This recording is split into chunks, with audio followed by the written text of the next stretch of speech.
Look good, play good in your very own team kit, provided by Best Team Sport. Take your game to the next level with a great range of football jersey, kits and accessories, perfect for any club or casual team. 100% Australian owned, with the best in customer service and turnaround, you can be assured that you will be looking your sporting best when you go out on the field. So get in touch with JK and the team at Unit 1, 16 Aquatic Drive, Frenchs Forest, or go online at bestteamsport.com.au. Best Team Sport, official clothing partners of your Manly United FC. Ladies and gentlemen, a very special day here today as we have another set of representatives from the Manly Football Association joining our first graders out here for the walkout. This afternoon, ladies and gentlemen, our representatives is from Harbour FC. So when you see them this afternoon, make sure you give them a round of applause. Our representatives from Harbour FC and also representing the Manly Football Association. Be a part of the biggest football association in New South Wales. The NWFA has over 20,000 registered players from under 6s to over 45 and is the only football association in New South Wales that has every age group covered for women. With the volume and skill to create Australia's next football superstar, there is a club that covers every corner of the Northern Beaches, all ready to help you to become the best footballer you can be. So go and find out about the Football Association that supports you by visiting www.nwfa.com.au and registering to play today. The Manly Football Association, proud supporters and partners of your Manly United FC.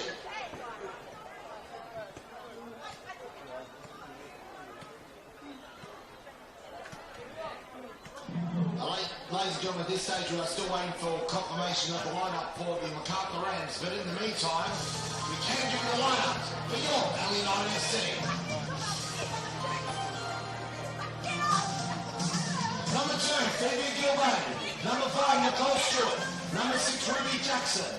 Number 9, Emily Millette. Number 11, Tegan Biasi.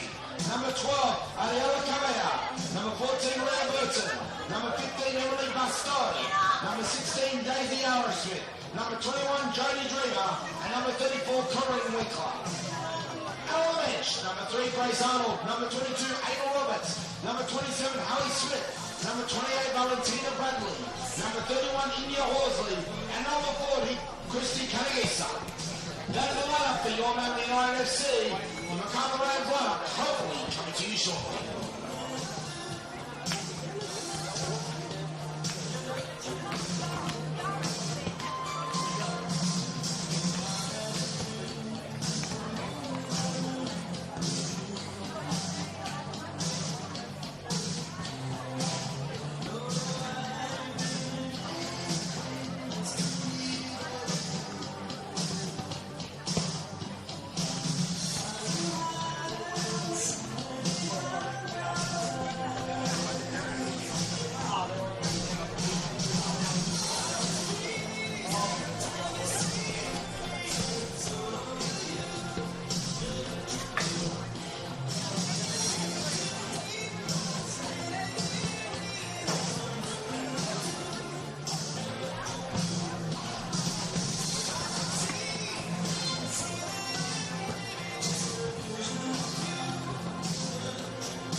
gentlemen, we can now give you the Macarthur Rams lineup.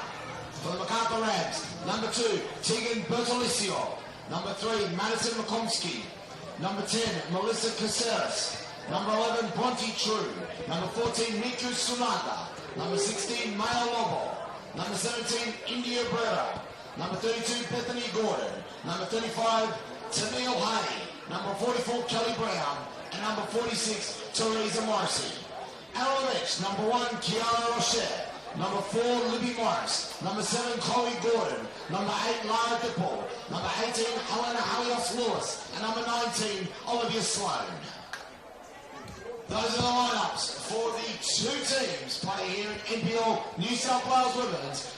The Macarthur Rams and your Manly United FC kick off just seconds away.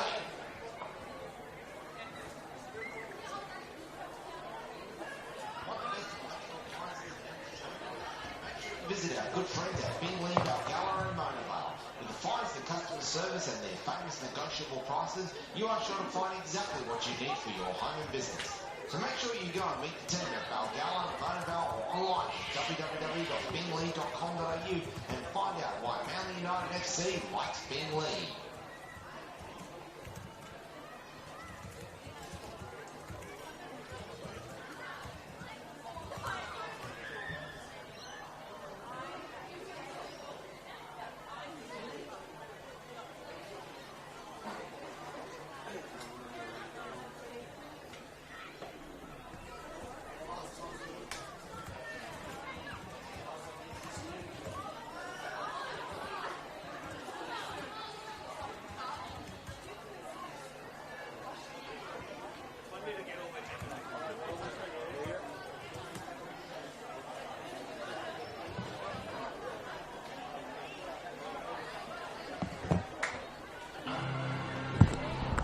Please welcome the 2 teams out of the field for NPL New South Wales Women's, the Macarthur Rams, and your Manly United FC.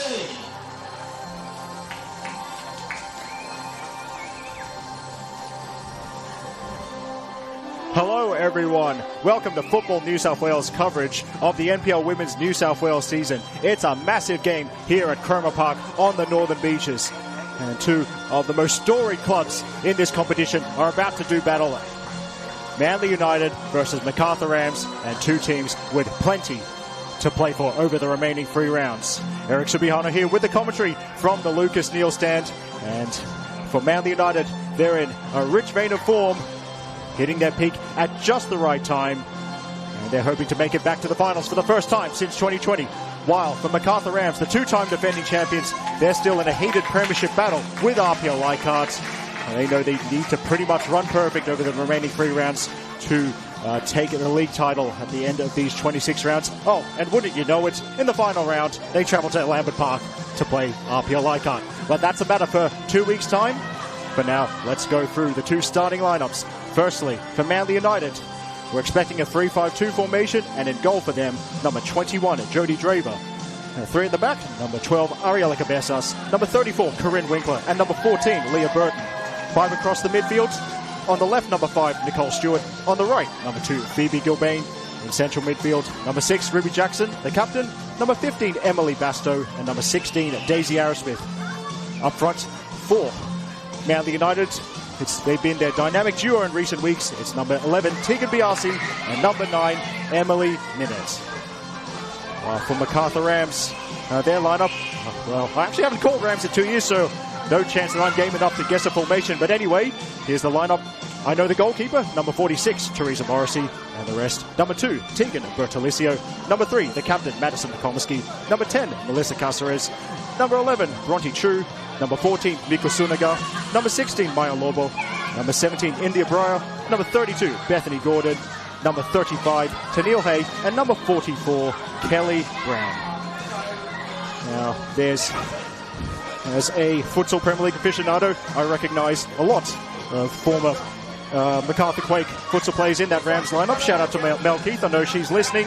Even though she's not a Quake coach anymore, we're still grateful for her support of the Football New South Wales women's streams. So I think we've got enough time to get through the 2 benches. Firstly, for Manly United, their backup keeper is Christy Canningisa. The others, Ava Roberts, Grace Arnold, Valley Bradley, Hallie Smith, and India Horsley. While on the Rams bench, their backup keeper is Kiara Roche.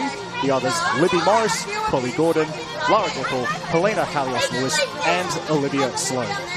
Shout out to the third team, the match officials. In the center with the whistle, Travis Griffith. Assistant nearest to us, John Garcia, and the assistant on the far side, or the far post side, as we like to call it, in honor of the bar and bistro opposite us here. But the assistant over there is Blake Eastwood.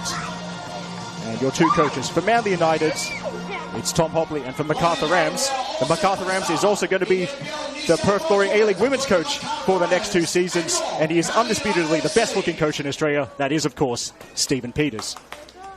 Usual kits for both. Dark blue kits from Macarthur Rams as Emily Bastow gets us underway, accompanied by the screams from the local Harbord Juniors, who you would have seen it walking onto the field with their hometown heroes. But yes, Manly in the dark blue and Macarthur Rams in the maroon. And it's Bertolicio with an early ball out to India Breyer, tracked by Phoebe Gilbane. Oh, I'm going to have to talk louder to make myself heard over those Harbord kids. Oh, that's good. They've quietened it down. As there's a cross to the far post. Cabezas heads it up. Brown challenges with Winkler. Isolated handball shouts will go on with Beth Gordon now. Melissa Caceres. Apologies, everyone. I tried an authentic Spanish pronunciation in the intro, but I think we'll go what is more usual for the commentary. Yes, that's Melissa Caceres in the number 10 jersey. Serves me right for trying to be too ethnic. Anyway, Manly United free kick. And Ruby Jackson thinks it's just going to be a short pass.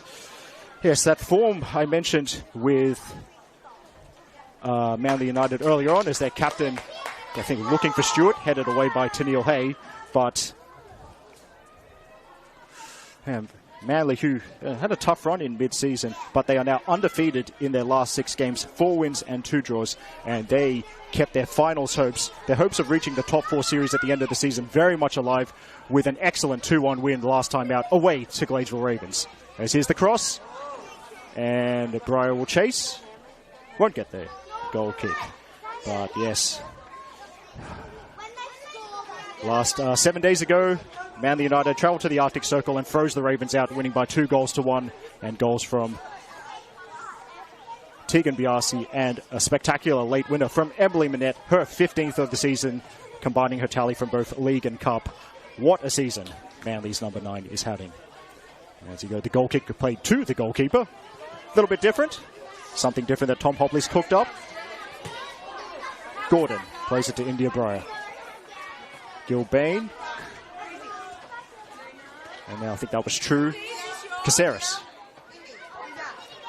And Suniga. No way through. And Bastow, well, they try to squeeze Bastow, but in the end it's out on Manly's left-hand side with Stewart. Stewart settles for the throw-in by driving it into Hay.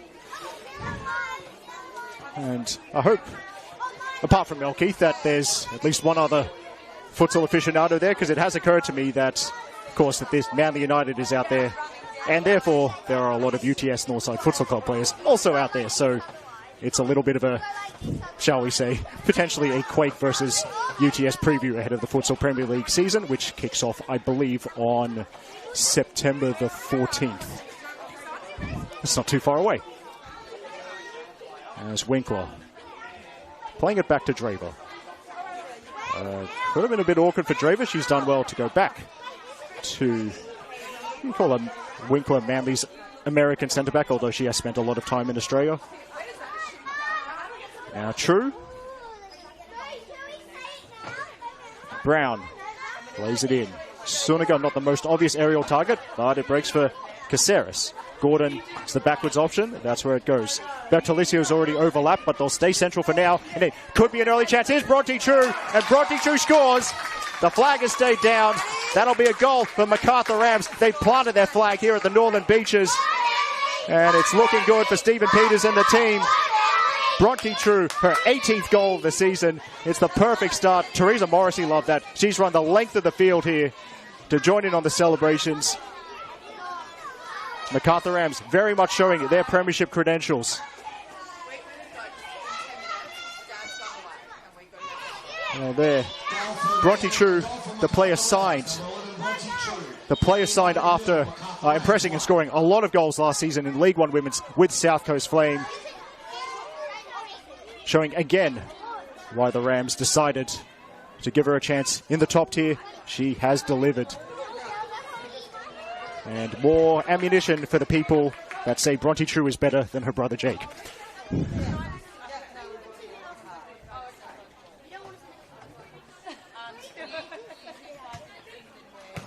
So plenty of time to go. And Manly, they're in this position. They're still in the finals mix for a reason. No reason to let the heads drop, although Kelly Brown is going to race potentially away from Winkler. It's an early shot. Well, I'm actually not quite sure. Ended up kind of splitting the difference between a shot aimed at the far post and a ball across to Bronte True. And the result is a goal kick and a chance to settle.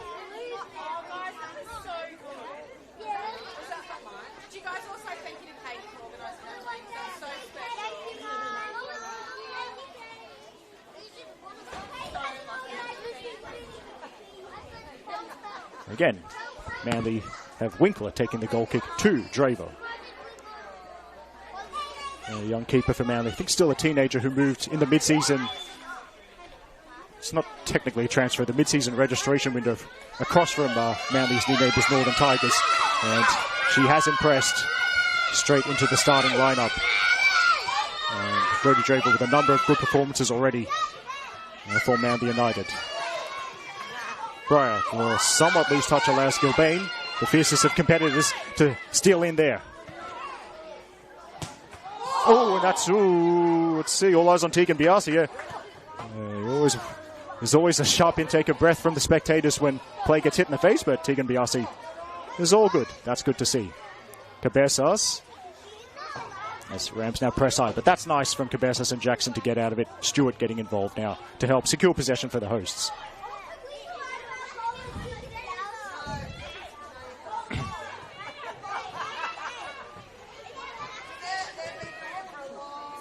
Gilbane.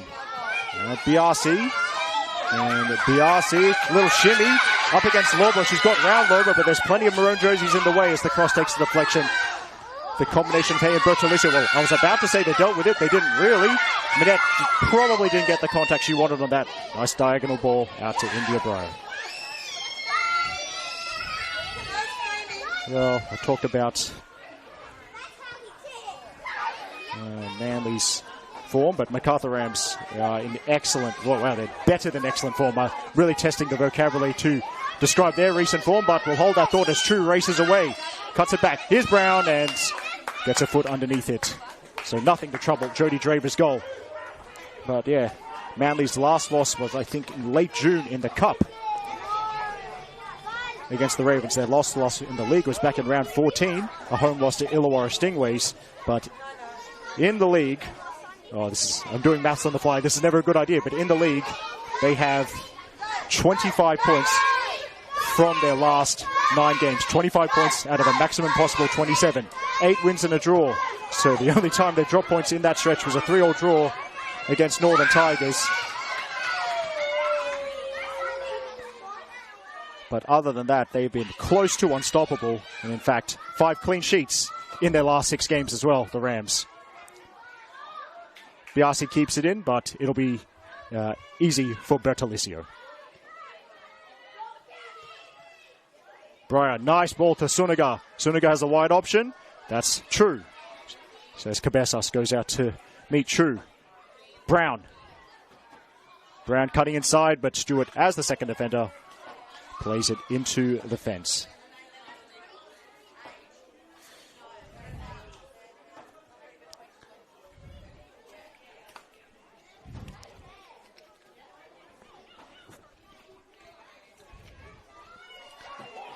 Brown.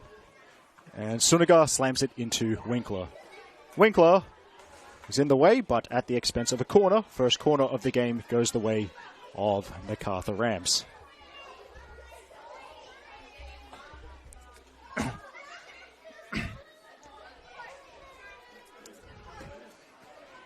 India Breyer, who has a great left foot, if you've ever, it's one of the most noticeable things if you've ever seen her play before. You can expect a ball whipped into a dangerous position, and I'll tell you what, like, making predictions is also dangerous. She's the kind of player that can score from this position, although she won't like that. Short corner, and she gets it back of Suniga. Turn, and now she delivers to the far post, but out of reach for everybody from both teams, and it is, it's going to stay in. It's hit the corner flag, and Ruby Jackson the most alert, so her reward is possession of the football. That's why she's the Manly captain. Minette dropping deep.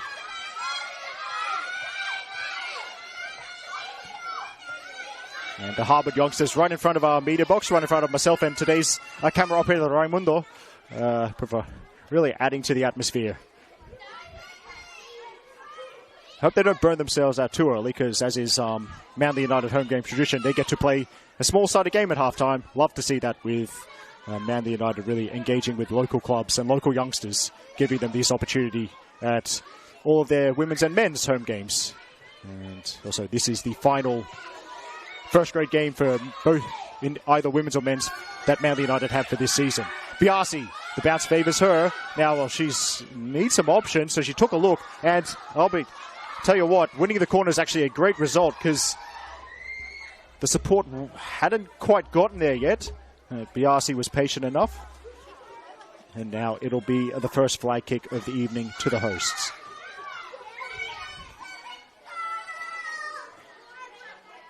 Which Burton will deliver. Now, interesting and an aggressive setup.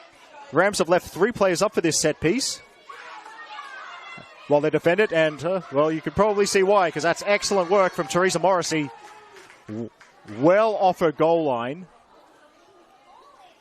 And very confident, catching it in a little bit of traffic as well. As here, Bertolicio. Suniga towards Brown, and then that's just out of reach. Caceres reaching for that.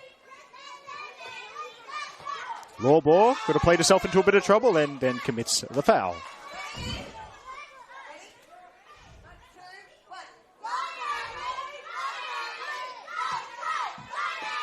Now gone direct to Biasi, and she's controlled it as well, but Lawbor was quick enough to get the foot in there. It's another Manly corner. But Tegan Biasi, who scored 3 times in the last 4 games, really hitting form at the business end of the season, and almost got the jump on multiple Rams defenders there.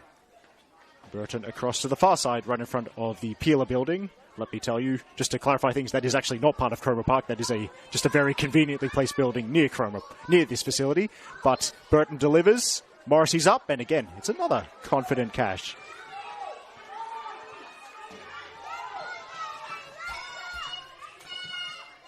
Morrissey booms it. That's good distance, and they'll let it bounce here. And uncharacteristically loose touch from Breyer. Now, of course, we love this. It happens in, although there are some Saturday games, this does happen quite often in NPL Women's New South Wales. Oh, actually, no, it's not a Super Sunday. My bad. There was a game yesterday. I should have known that. I was there. But anyway, this is one of 5 games in the NPL Women's competition being played at this time. As it could be a little bit short. Stewart is quick, but so is Morrissey. And again, she absolutely heaves that into opposition territory. Offside flag up against Kelly Brown. But yes, this is one of 5 games being played today in the NPL Women's New South Wales competition. So plenty of choice for those of you, those NPL Women's fans. Those NPL Women's fans who like multi-screening. Yes, there was a 4:40 p.m. kickoff. That's the incredibly cold Northbridge Oval. Bulls versus Sydney University, called by Dublin David Feeney. A great addition to the commentary team as Minette tries from range. That won't bother Morrissey. There's 3 5 p.m. kickoffs in addition to this one. So at the Village Green, what a name, what a great name for a venue. At the Village Green, it's Abby Lemon's NSW up against RPL Leichhardt, called by the People's Champion Nicholas Kutniak. I think it's his first time at the Village Green. Hope he enjoys it. Down on the south coast, it's Illawarra Stingrays versus Northern Tigers, called by Wollongong Saxboy, a.k.a. Thomas Phillips. And in Western Sydney, it's Blacktown Spartans versus Gladesville Ravens, called by Dave McDonald. There was a game yesterday, at the Arctic Circle, where Emerging Jets continued their fine recent form, defeating Northwest Sydney Spirit by 4-3. Now, if you've done your maths and said, hey, Eric, there's only 6 games. What about the other one? Morrissey will catch that one. There's a postponement, so the games that was scheduled for today between Football New South Wales Institute and Sydney Olympic will now be played Wednesday, the 21st of August. That's a 7 p.m. kickoff on the number 3 field at Valentine Sports Park. And Morrissey, realising her team has the lead and she wasn't being pressed, she decides just to really wait until she is pressed.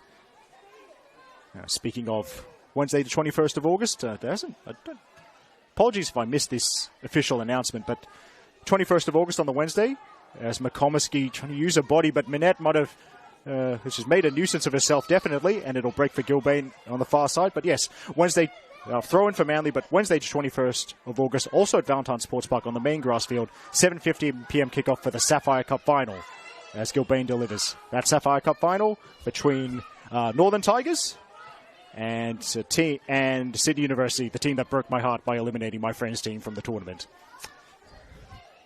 Anyway.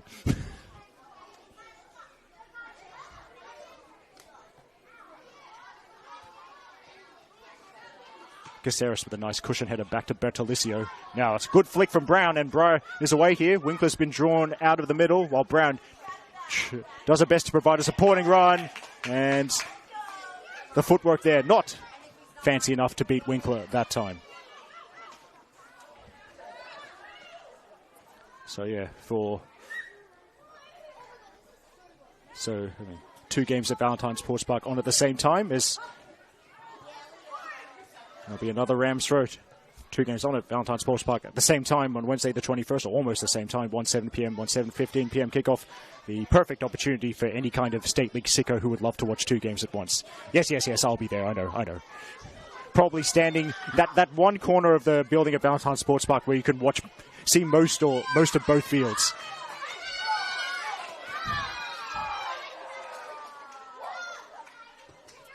Now Lawbor out to True, and True looking first time for Brown. It's an interesting battle developing between Brown and Winkler. Suniga. Caceres. Bertolicio started her overlapping run.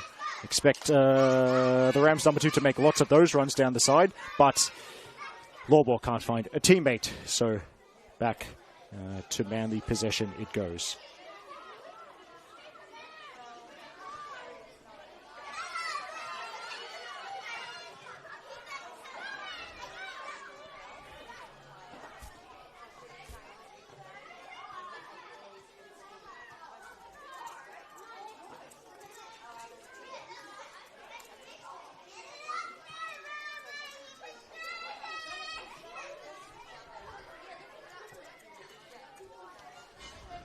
About 17 minutes played here at Cromer Park. If you've just joined us, it's Manly United 0, Macarthur Rams 1. Rams leading courtesy of Bronte True's 18th goal of the season. Eric Subihan here with the commentary from the Lucas Neal stand.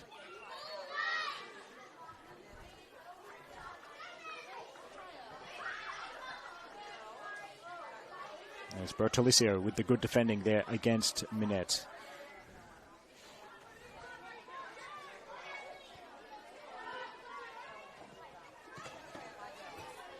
That's gone out.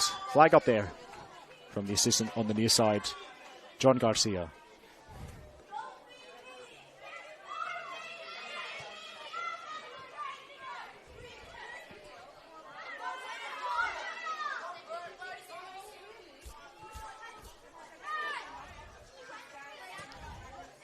There's Gilbane looking for Biasi and a low ball. Well, she's looking to shepherd ahead. A look over the shoulder, and it's a collision between Biasi and Morrissey, resulting in a free kick.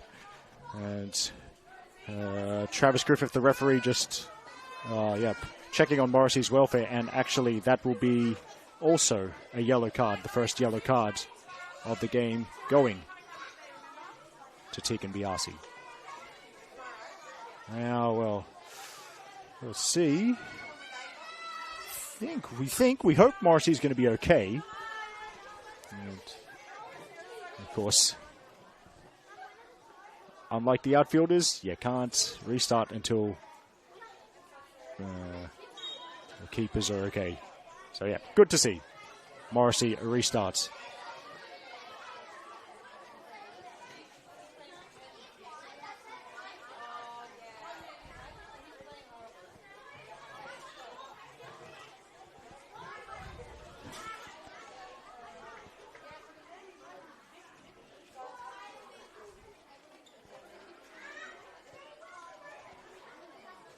There's Brown and keeps it away from two players. Hay is forward from the back. In-swinger, but it was all Manly there at the 6-yard box. Gilbane just lets it run out.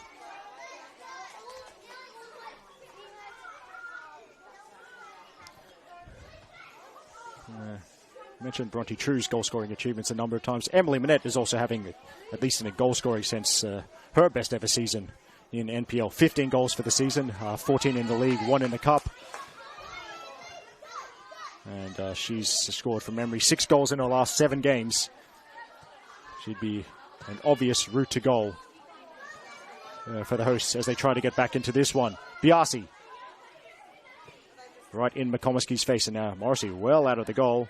But we've seen she's confident with her feet. Although that pass gone a little bit astray, although went straight to the Rams coach, Stephen Peters. Now, McComiskey waiting, looking, assessing the options. Rams not going to play it out from the back, but at least they still have the ball, but Arrowsmith is in there getting her foot in.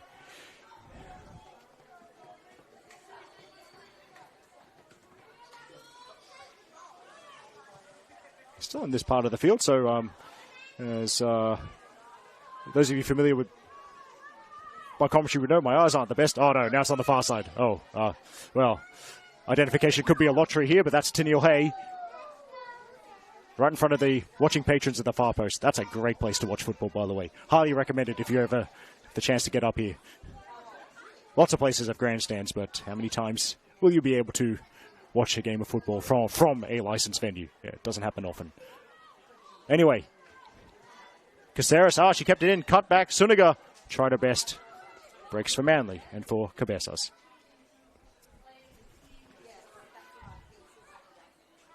Jackson with the header back to Stewart. Now Arrowsmith, pocket of space, but the ball was behind her. And Suniga retrieves it for Macarthur.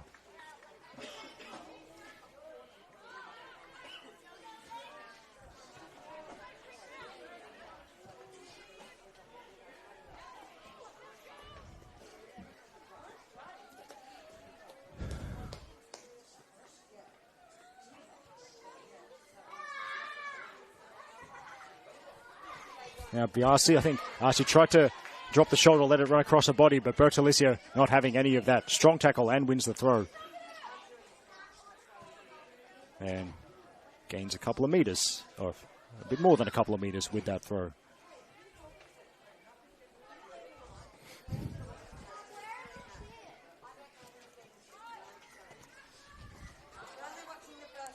Brown. And Brown, I think, just crowded out.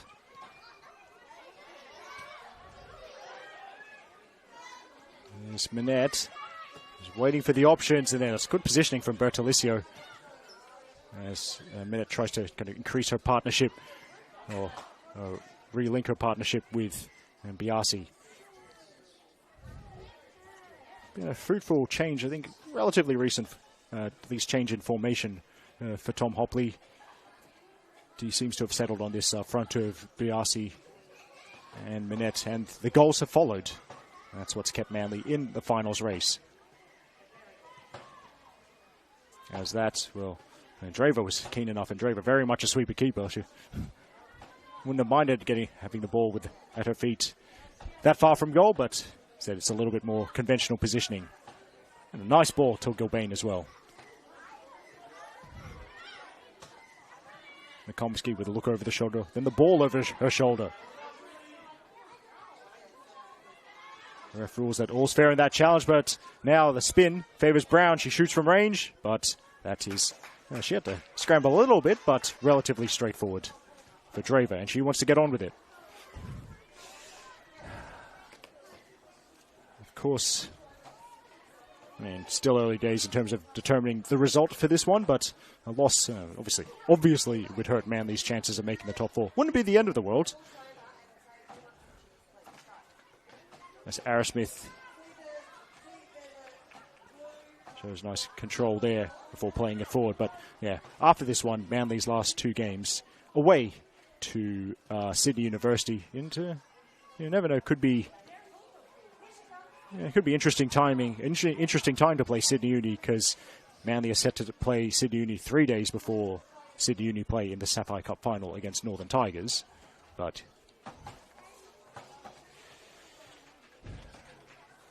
yes, that's what Manly have after this one, and then they finish the season.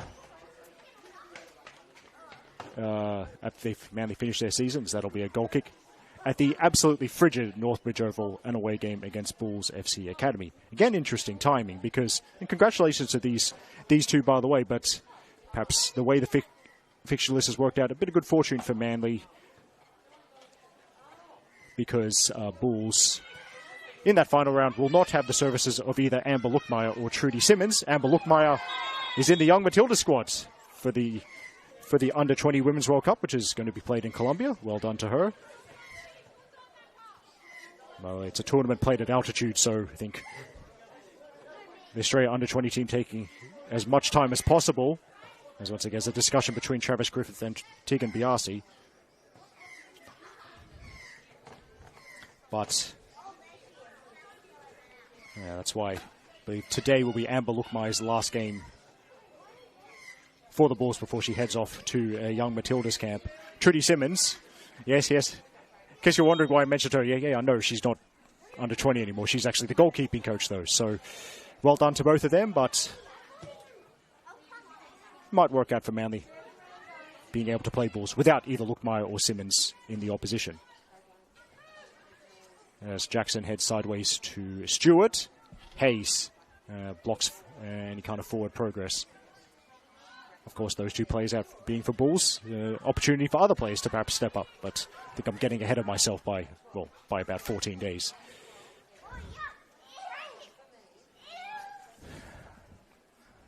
And meanwhile, for Macarthur Rams, they're at 1 point behind RPL Leichhardt in the premiership race. Lawbor takes that out of the sky well, and then Stewart's going to pressure Morrissey, so Morrissey decides to go long. But yes, after this game, Macarthur Rams, they at home for the final time this season in 7 days' time. Macarthur Rams versus Bulls FC Academy. We call that the Old Farm here at the Football New South Wales Media.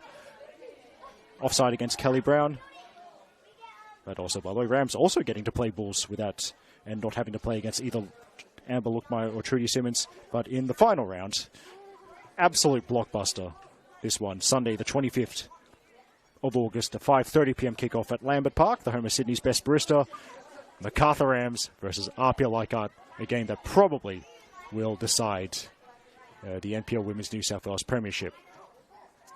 Morrissey goes short to McComiskey.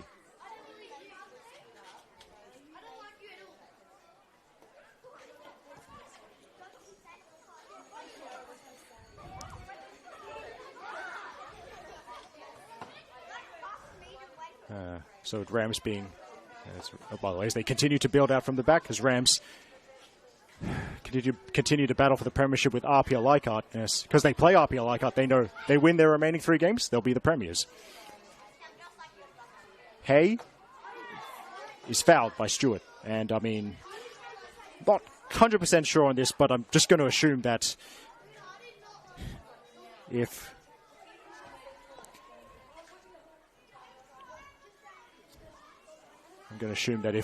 Rams are playing RPL in the final round, that will be that weekend's match of the round, and therefore it'll be called by the Serbian Martin Tyler, Nikola Pos there. There's really no other way. I mean,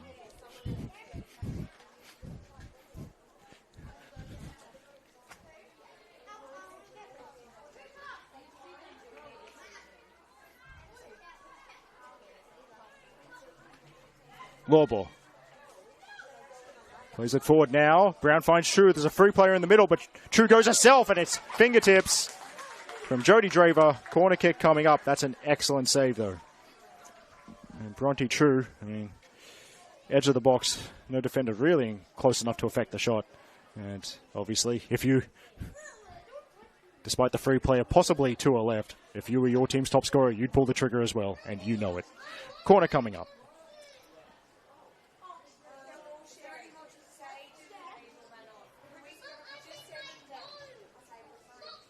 Now, the shortest possible corner. And then Breyer plays it back to Brown. Now that would break for Breyer. Might still get a chance for Minette. Well, she doesn't really clear it because she couldn't get it past Brown. Now Manly can step up. Minette charges to this one. Here's Hay.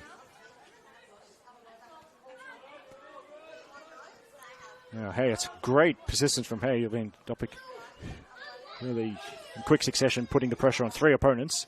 Wins a throw in a decent position for Macarthur.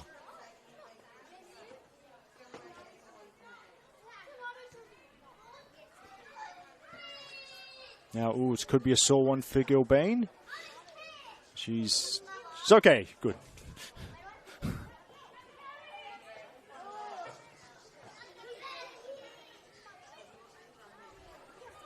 Now laid off to Gordon. Closed down by Arrowsmith.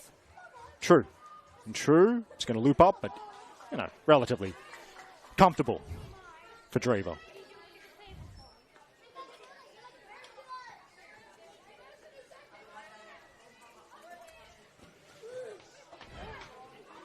Draver sends that into opposition territory. You can see how attentive the Rams defenders, as that'll be Manly free kick, how attentive the Rams defenders are on Minette. Wherever she goes, she's tracked by at least one defender, sometimes 2.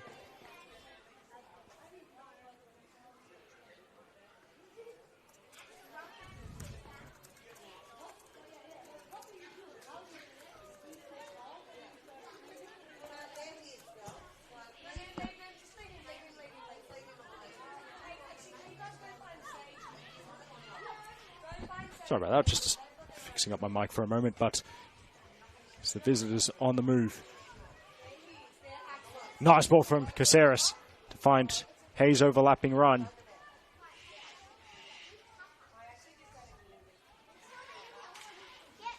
Dealt with for now. Caceres again.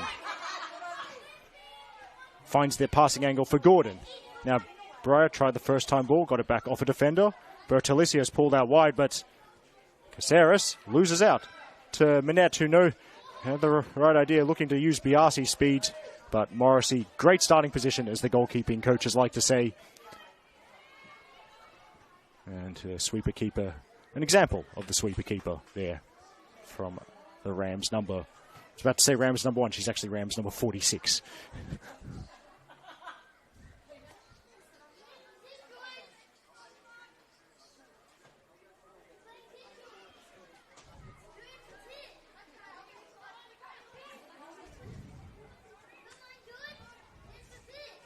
Oh, by the way, it was good. Love to know this. I'll wait and see how this attack plays out. Good work on the edge of the box from Winkler. Then Minette finding Biasi. Gordon breaks it up. Oh, shout out to the People's Champion Nicholas Kutniak, who is he's found a site that does live scores for this competition, NPL Women's New South Wales. I've been waiting for this kind of stuff for years as Minette resumes the battle with McComiskey. Bertolicio steals it as the second defender. But, nice turn from Breyer just to get rid of, to get away from Gilbane. And then Gordon's fouled. But yeah, it's kind of intensity you want from 2 teams with plenty to play for at the end of the season. There isn't a lot of room for anyone out there. Not even really the goalkeepers. Hay bounces it off Suniga. Now True. And True has Brown near post. Now Brown tried to position herself for the cutback. Instead, it's a corner. Oh, yes. While we wait for this corner to be set up, everyone's heading back to defend for Manly. The People's Champion, Nicholas Kutniak, while calling that game between University of New South Wales and RPL Leichhardt, he's in the media Football New South Wales media group chat. He's found a live score site for NPL Women. So, yes, we can go around the grounds in just a moment. That's much easier. That's much easier than opening up a separate browser window for every single YouTube stream. Although, to be fair, that is actually relatively easy. But this is even easier. Breyer swings it in. Draver's up, but doesn't claim it. And at the far post, it will be a corner. Another corner. So, I wonder what the approach is. Looks like Indy Bro just going into the mixer. And it'll be Kelly Brown instead. With Beth Gordon being the very, very close option. Yeah. They work the 2-on-1 as Gilbane comes to close down that Brown cross. Does it very well. And now Biasi has found it, but that was a loose touch that allowed Bertolicio to clear.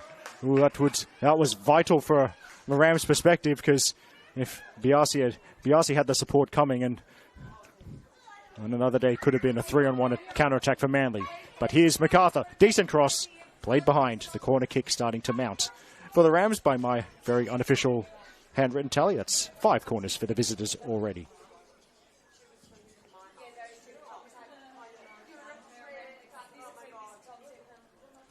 We've had about 35 minutes.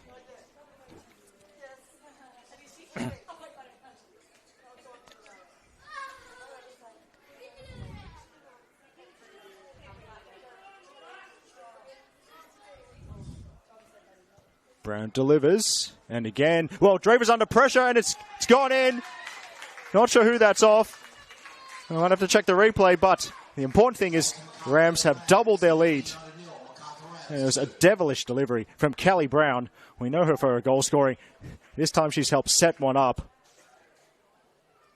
It is looking absolutely fantastic for Stephen Peters' side.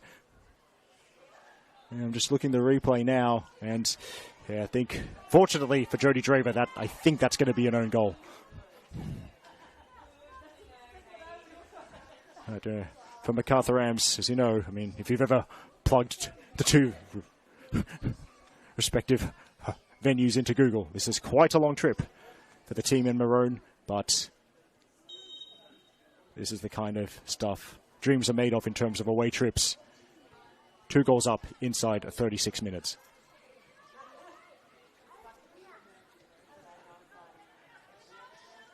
Now, 2 Manly players take each other out, a bit of friendly fire, and it's going to open up for Indy Briar. Now, it's 2-on-5 from a Rams perspective, but support for Rams is coming. Great ball from Briar to Suniga. I think that was Arrowsmith getting in front of Suniga. Now, Beth Gordon. True, and then True, I think. Just misjudging that.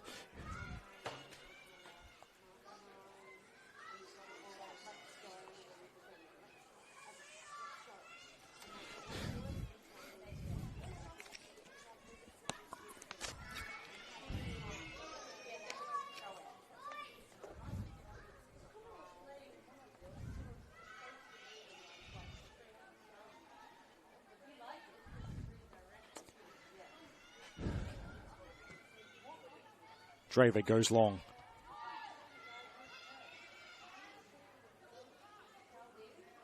Now, Burton, to be alert there. He's going to pass fired at her. And Burton, well, yeah, alert once again. Stop that latest Rams move. Now, if you've watched Macarthur Rams at all, if you've been a frequent watcher of Macarthur Rams over the last 3 NPL women's seasons, as they put the pressure in here and win it back with Briar. Burton chases. Briar, lovely footwork, and she can cross. There's the header from Suniga. Just wide. Suniga just drifting in to the edge of the 6-yard box. Not really tracked. That could have been 3-0. It was sensational wing work from Indy Briar. Showing off those futsal skills learnt at Minnow Indoor Sports Centre. Got past Leah Burton. Delivered a telling cross. Suniga wasn't too far away from making it 3-0. Gilbane. There's the header from McComiskey.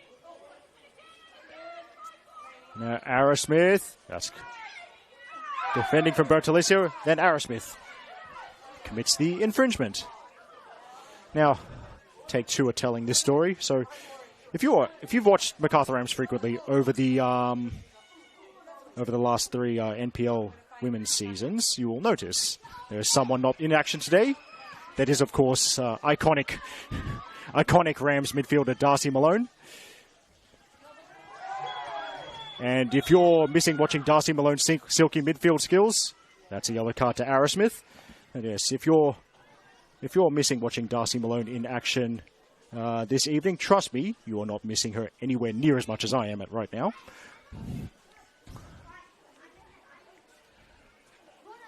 But Macarthur Rams done something nice this weekend at all their home games across, the various age groups.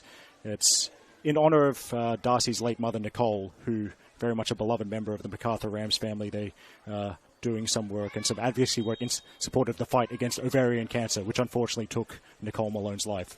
As Bri delivers. Header, and that will be a corner.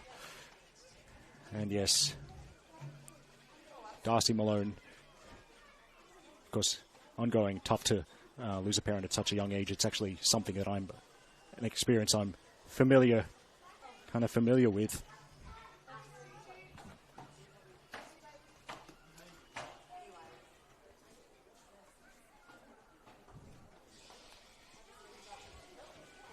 As that's cut back and Lawbor scoops it up, or it still could be danger for Manly. Now, Caceres, she shoots and scores.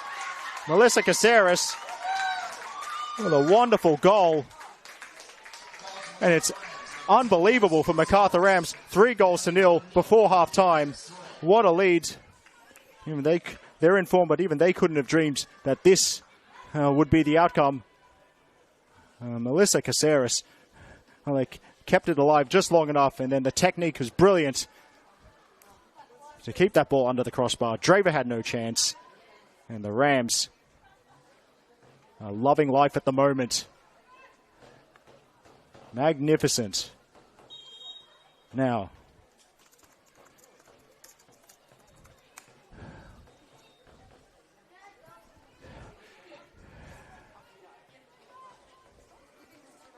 Stewart. There's Stewart towards Minette. McComiskey at least prevented Minette from heading towards goal. At Emily Minette is great in the air, as we've seen this season. Clearance is completed. Now, finally, to complete that thought on Macarthur Rams and their advocacy work for the fight against ovarian cancer, of course.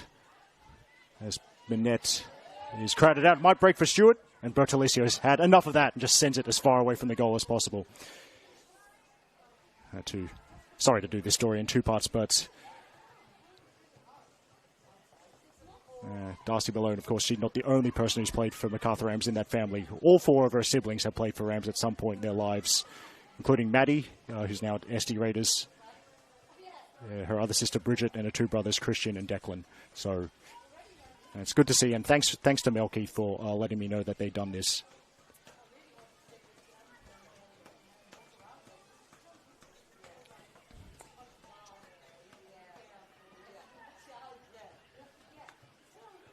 Now, if we go around the grounds, the game's approaching half-time. Half-time at Northbridge Oval.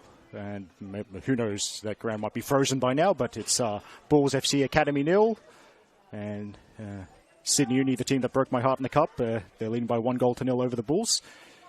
Also, approaching half-time at Blacktown Football Park, with the Spartans leading by 2-1 over Ravens.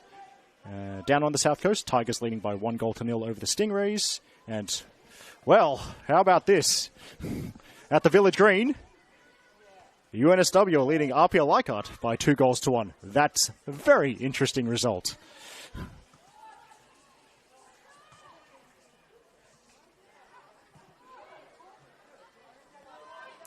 Gilbane has to drag back to keep it away from Briar. We haven't seen too much of Gilbane's trademark overlapping run so far in this game. I think that's to the credit of not just to the credit of Manly, to the credit of Macarthur and how they've held the ball well and defended on that side. But they need a big performance of the remainder of this game, Manly, if they're to get anything from this. As it goes back to Draver.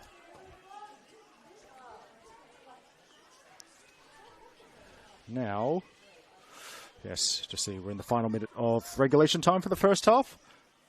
Biasi. Biasi onto that right foot. She'll have it go, and Biasi, it's straight at Morrissey. And Morrissey, she's going to do that again. Every second counts, according to Teresa Morrissey. Doesn't pick it up until Emily Minette closes her down. Now, we've got some full-time scores from League One Women's, the women's second tier. Thank you. As always, to legendary Football New South Wales reporter Justin Davis for updating me. But in League One Women's, there was a game yesterday. Bankstown City went away to South Nowra and beat Phoenix by 4-1. But there's 4 other progress scores. Interlions defeated Nepean by 3-1. Maddie Malone's SD Raiders defeated Central Coast Mariners by 2-1. Marconi continued their Hills United hoodoo. They've done the double over Hills. Marconi defeating Hills by 2-1. And this is, well, I'm so delighted to hear this for many, many reasons. Sutherland Strikers have defeated Camden Tigers by 1-0, and that goal has come from Sydney FC and A-League women icon Tori Toomuth, her 7th goal for Sutherland Strikers this season. And my favourite player in the whole wide world has done it again for Sutherland. As Breyer plays it back to McComiskey. I am really blessed by the universe that I got to be the commentator for not 1, not 2, but 3 Tori Toomuth goals this season. Obviously, those are the 3 biggest highlights of my commentary career. We're into stoppage time now. There's been a couple of stoppages, including a knock to the keeper Morrissey, so maybe we might get more than 60 seconds, as Breyer is not quick enough to keep up with that.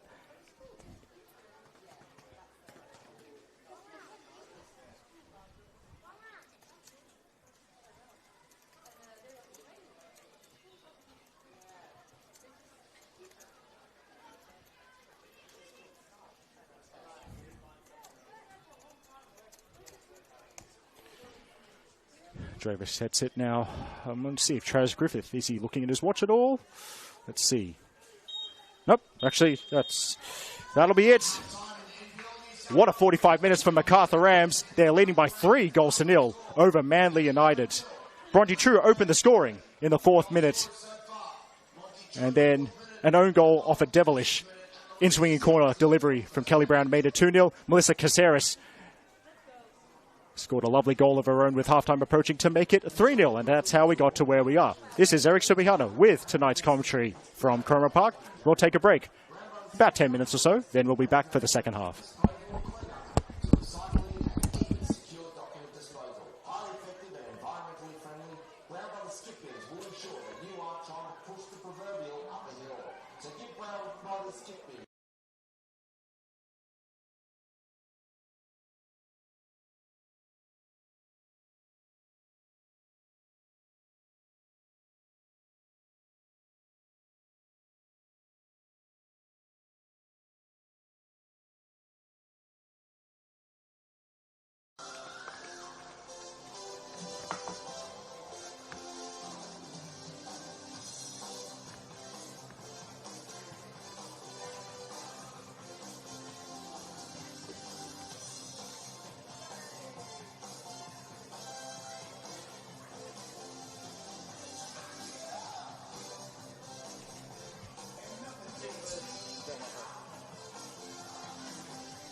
ensure that you will be looking your sporting best when you go out on the field. So get in touch with JK and the team at Unit 1, 16 Iconic Drive, French's Forest, or go online at bestteamsport.com.au.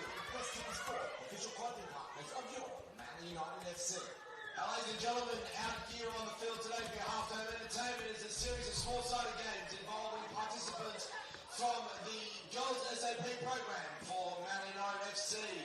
Who knows, you might see your next future Matilda playing out here right now. So ladies and gentlemen, a round of applause please for our GSAP participants here at Manly United.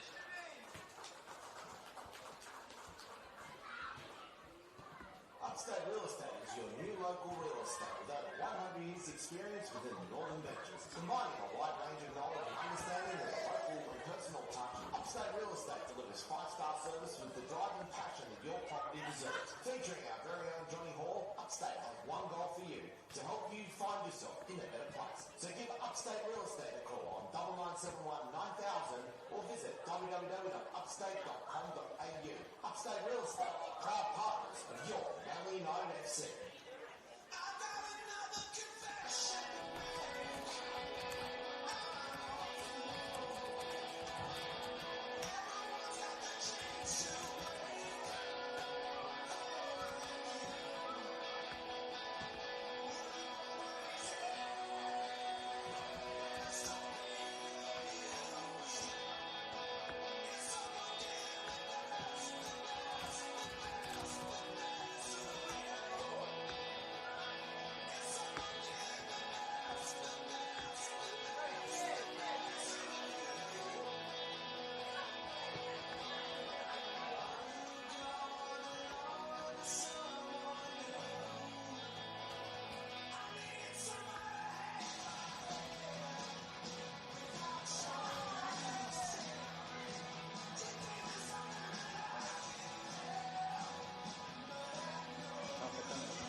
Surely not.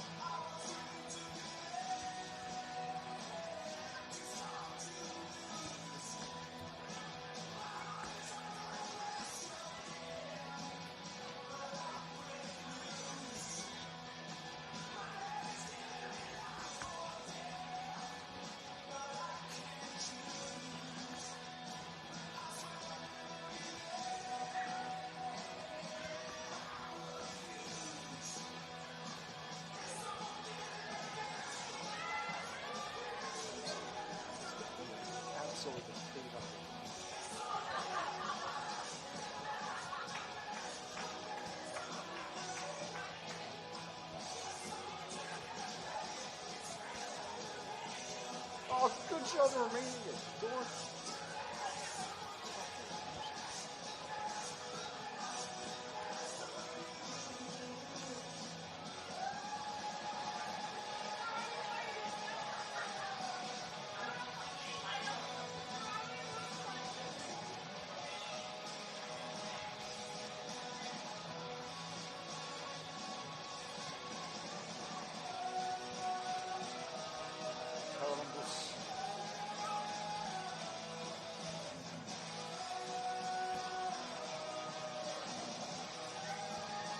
Good work, baby.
Ensure that your business or organisation is kept neat and tidy with Brown Brothers Skip Bins. Founded by Wayne and Gary Brown, Brown Brothers Skip Bins are the best in waste management, from disposal and cleanup to recycling and even secure document disposal. Highly effective and environmentally friendly, Brown Brothers Skip Bins will ensure that you aren't trying to push the proverbial up a hill. So give Brown Brothers Skip Bins a call on 9999 6466 or visit them at www.brownbrothersbins.com.au. Brown Brothers Skip Bins, their business is picking up.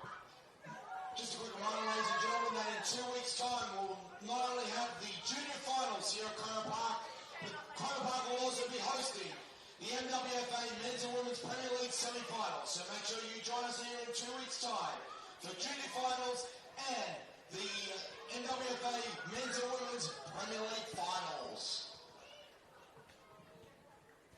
Look good, play good in your very own team kit, provided by Best Team Sport. Take your game to the next level with a great range of football jersey, kits and accessories, perfect for any club or casual team. 100% Australian owned, with the best in customer service and turnaround, you can be assured that you will be looking your sporting best when you go out on the field. So get in touch with JK and the team at Unit 1, 16 Aquatic Drive, Frenchs Forest, or go online at bestteamsport.com.au. Best Team Sport, official clothing partners of your Manly United FC.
whistle. Away we go for the second half.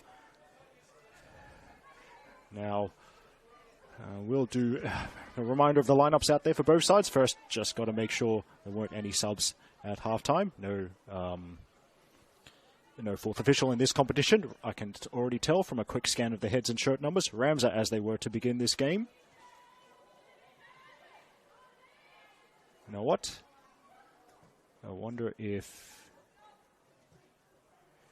No, Manly United have not made a halftime sub, but I think they have changed their formation because I can see the 3-5-2 at the start of the game. It's been altered possibly.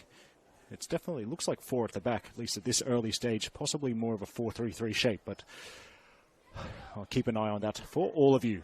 As is Hay. Biasi followed her all the way, and this should be Cabezas, although Suniga will put the pressure on.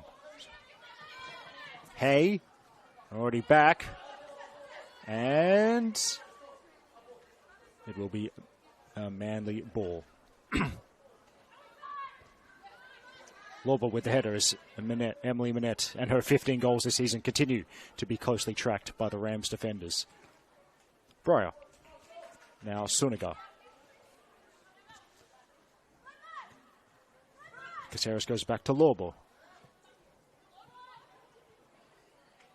And then that's way overhit, so Draver will take over. Now, let's see.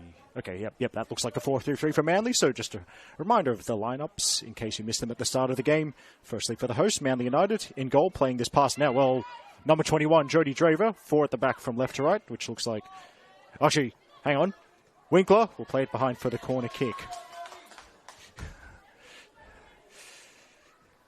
And we'll think about their set piece. Now, Breyer's already across from the left-hand side over to take this near the right corner flag as Rams look at things.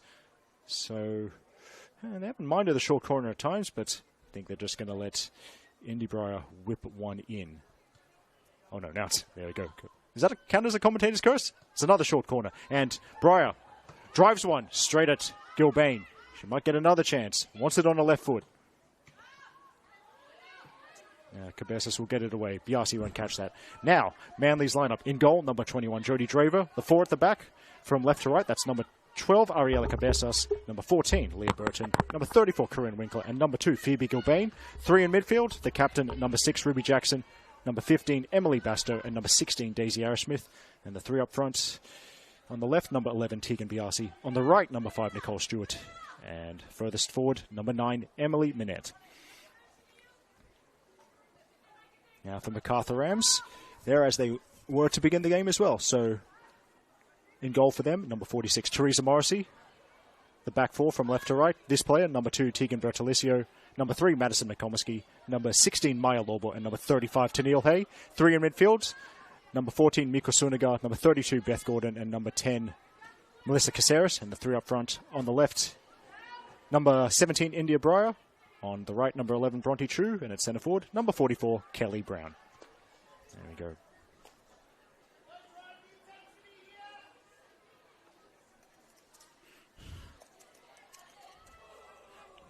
Sorry, I've just got a message from Justin Davies, and I have no idea what he's trying to tell me. Oh, well. Well, at least he listened to my commentary. He listened to my rather shameless Tory Tumith-Nuffrey at the end of the first half. That's the most important thing of my entire personality, I think, as it's played forward. And Morrissey will, well, you see, there we go. She'll use her gloves, obviously, as a goalkeeper, but only if she has to. Love seeing keepers that are confident with the ball at her feet.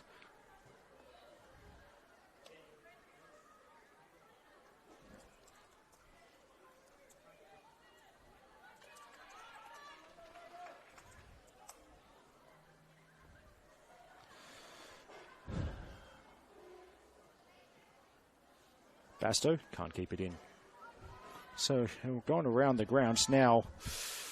About roughly just a bit over 20 minutes to play at Northbridge Oval. Sydney Uni, those Heartbreakers, leading Bulls FC Academy by a goal to nil. I did actually watch all the goals for today in this competition on the YouTube streams at halftime. Sydney Uni leading by an absolute stunner. 25-yard curler top bins from Talia Capitanellis. Also, Bulls down to 10 players for the remainder of this contest, according to that wonderful live score website. Thanks once again to the People's Champion, Nicholas Kutniak, as hey, that's too straight, and Draver's ball. So also, in Western Sydney, Spartans leading by 2-1 over Ravens. They are leading via goals from, how's the memory? I just watched this. Ruqaiya Al-Faraji and Alyssa Wynnum. The Ravens goal coming from former Spartan, I think she's a former Spartan, Paddy Charalambous, or to give it the authentic Greek pronunciation, Patricia Haralambous. Lobo. Well, she might lose out to Cabezas here, and Cabezas feeds Minette. Minette will head for the box. Clean tackle from Lobo, and Morrissey lunges. Doesn't prevent the corner kick. Down on the south coast, Tigers leading by goal to 0 over Stingrays. That's early in the second half, as are all the 5 p.m. kickoffs. That Northern Tigers goal from Hannah McNulty. And at the Village Green, UNSW leading Apia by 2-1. UNSW took a 2-goal lead with a double from Alira Toby. Apia's goal was from Gisela Pepino. Gisela Pepino goal, that'll please Mel Keith. Anyway, corner coming in. And again, Morrissey showing that she can handle the traffic in the 6-yard box. There was the pressure coming, but that ball didn't really look like leaving her gloves. McComiskey, and she lunges. It almost ended up being a nice ball for True. Rams have it with Caceres. And Basto tracks, plays it out for the throw.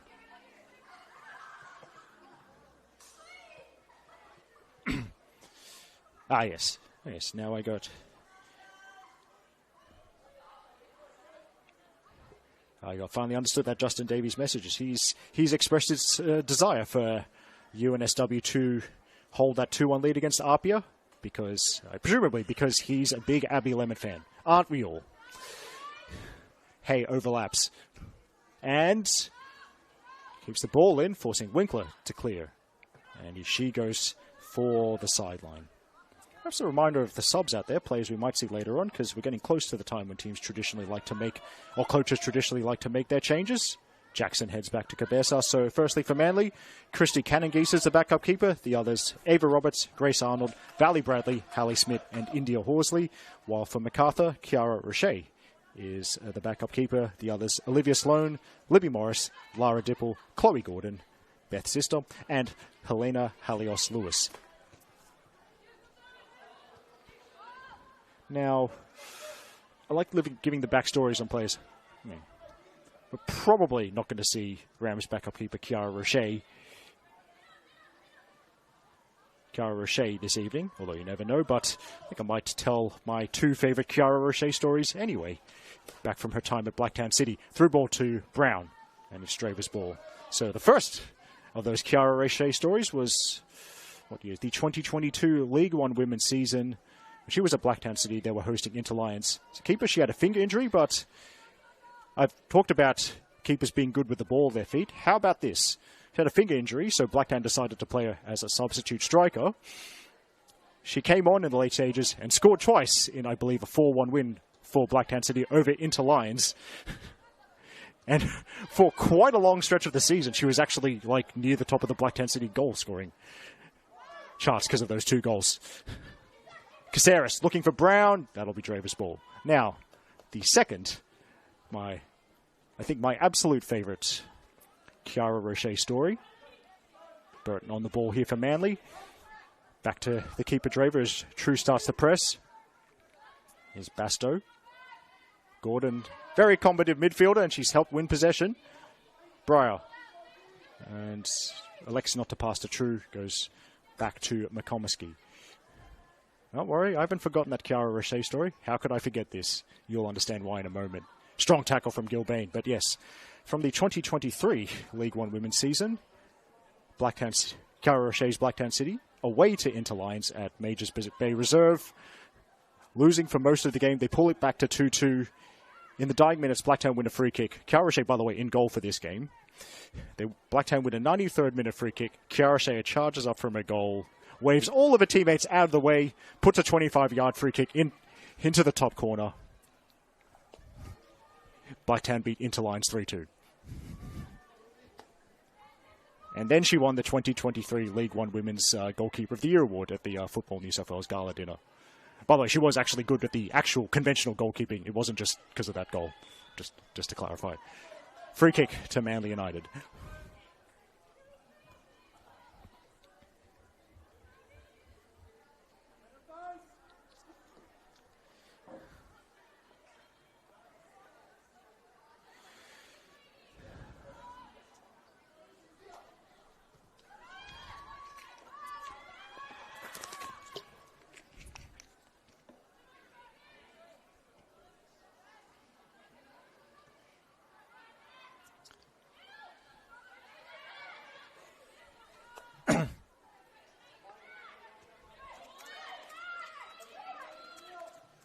There's Suniga. Now, hey, she's getting more and more involved in the attack in the second half. Inadvertent 1-2 of Cabezas. Decent crossing opportunity. Low to Brown, and here's Brown. The two defenders get the ball to safety.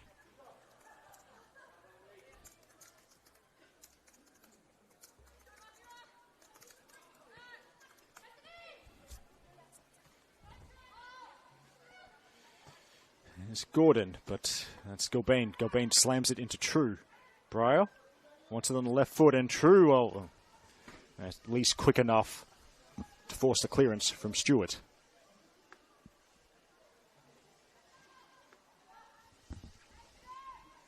They go back to the Rams captain, McComiskey.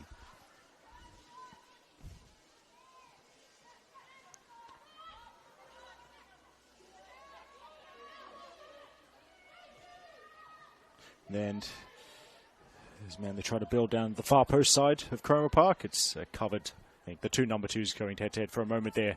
Bertolicio keeping that ball away from Gilbane.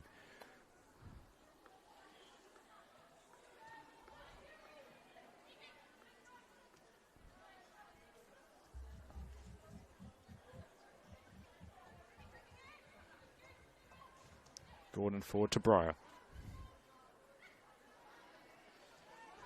This time Gordon back to McComiskey.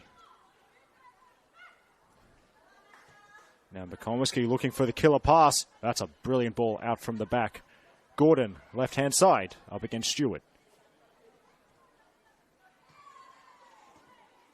Winkler sends it over the fence, but thankfully over the first little fence, but thankfully not over that bigger fence and out of Cromer Park and into the property owned by Peeler. Though I suspect that is a weekly ritual in these parts. Manly United folk knocking on Peeler's door so they can collect their stray match balls from the weekend. Brown shoots, and it's wide.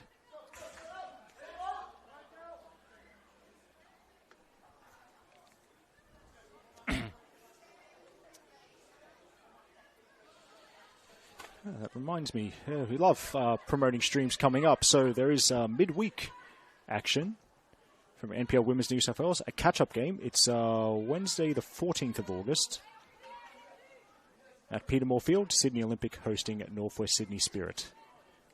Apologies, I will have to kind of improvise on the fly and check what the kickoff time is there. Also, as you know, I love a commentary shout-out. I actually don't know who's calling that game. I mean, could be Nicola Poster. Could be William Constantinidis. We'll wait and see. True. Yep, she was quick enough to keep that in. Underlapping run from Hay. It's True. Thinks about what she'll do next. Caceres in the box. Caceres hits the synthetic turf. And it's not a half shout for a penalty. Not even a quarter shout. What's that? An eighth shout for a penalty? Something like that. Just Caceres not really bothered by the contact there, in all fairness. Now,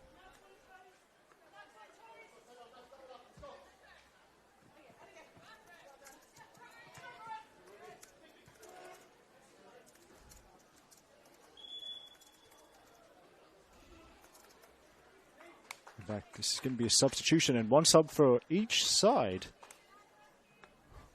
I think, judging by the activity in front of me, or might be Stephen Peters might have cooked up a double sub. It's good to be behind the technical areas. So, okay, Miku Sunaga is one of the players making way, and I think Tegan Bertolicio is the other player to make way. Coming on, Olivia Sloan, number 19, and Chloe Gordon, number 7 for the Rams. So double Gordon. Shout out to the Gordon family in Rams central midfield. Karen Winkler, meanwhile, for Manly, she's off to be replaced by Grace Arnold. I think that's 3 straight swaps, roughly. Oh, thankfully, that's that. Actually, this might be a double sub, depending, or are they going to wait to bring Hallie Smith on?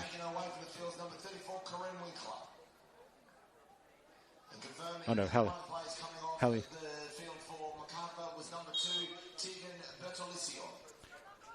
Let's see how long it takes him to figure out who the other substituted player was. Miku Sunaga. It was. Cabezas lets it run out for the goal kick. Just to clarify, so 3, all that activity. Thankfully, I'm on the same side as the technical areas for once, yes. But yes, for Rams, Olivia Sloan replacing Tegan Bertolicio at left back. She's in number 19. Chloe Gordon replacing Miku Sunaga in central midfield. Chloe Gordon is number 7. And for Manly, Grace Arnold, number 3, replacing Corinne Winkler in central defence. As Rams assistant coach, and I think Rams reserve coach Pete Novakovsky walks in front of us, holding one of the match balls.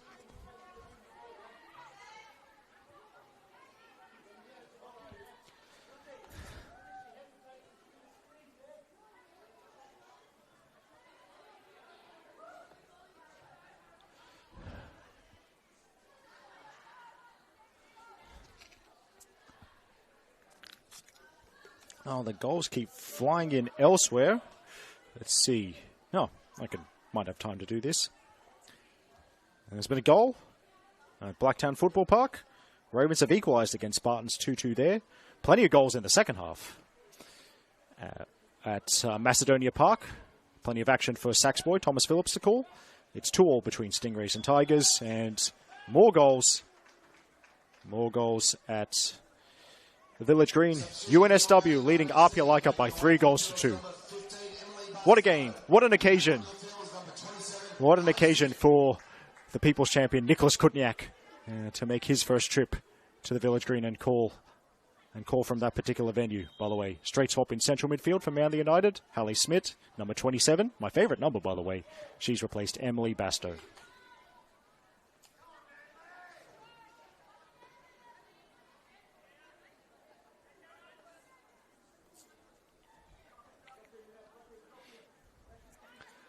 Morrissey throws to McComiskey, 2 players who have played college soccer in the United States. Morrissey with the University of Rhode Island, who very appropriately were nicknamed the Rams, just like Macarthur. And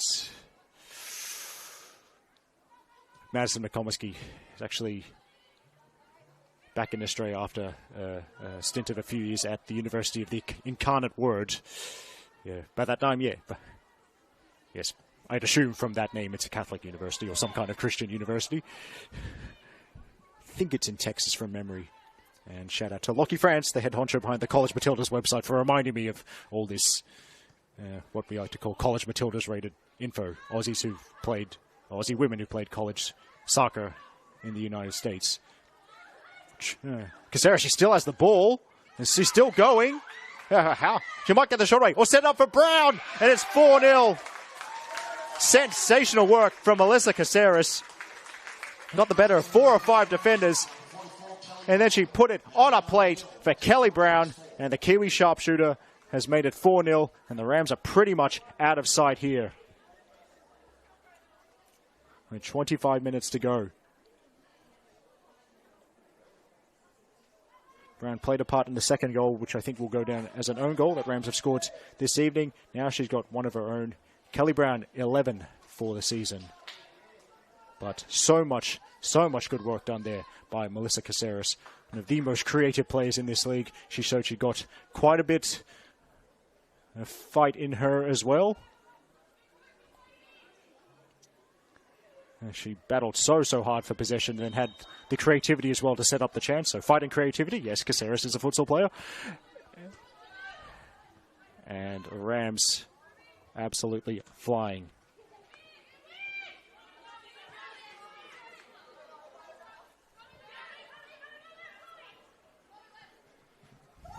Ooh, now it could be a sore one for Hay. Always awkward when you land on your back like that, but I think she's going to be okay.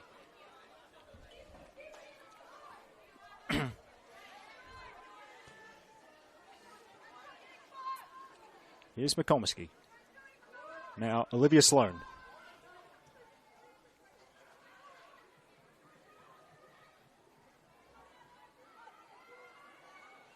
And then Brown fouls Gordon. Sorry, not Gordon. Phoebe Gilbane. My apologies.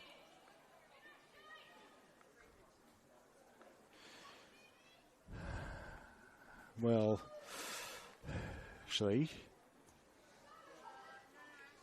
as the Manly physio waits patiently to see if he'll be waved onto the field.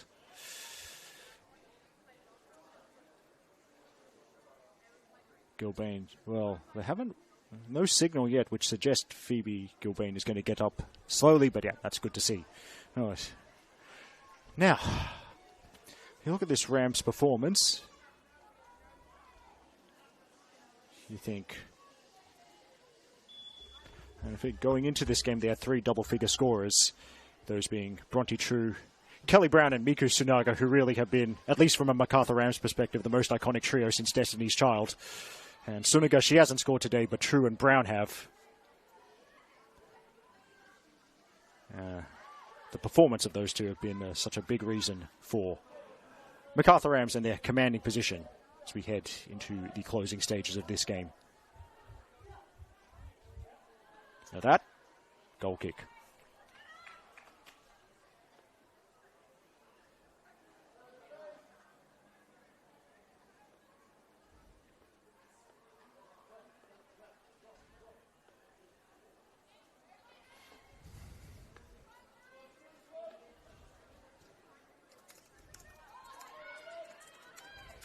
Here's Jackson. And Jackson now Biasi.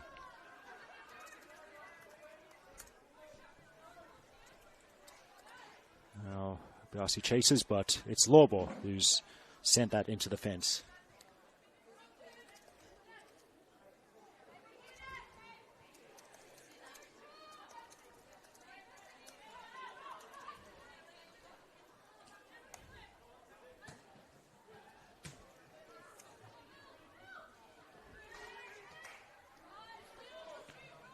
It's at the back. Cabezas. And Cabezas, I think she was trying to curl it down the line for Minette, but couldn't quite get her foot around it.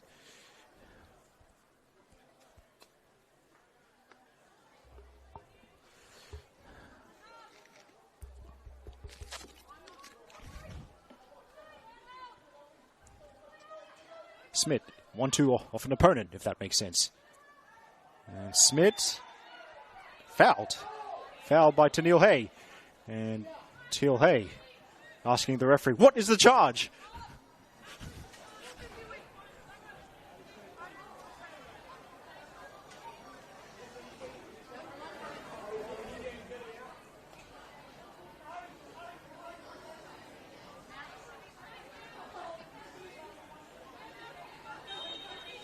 Burton goes short to Cabezas, and Cabezas back to Burton, who's got to hurry, but she will get there, and Burton can't.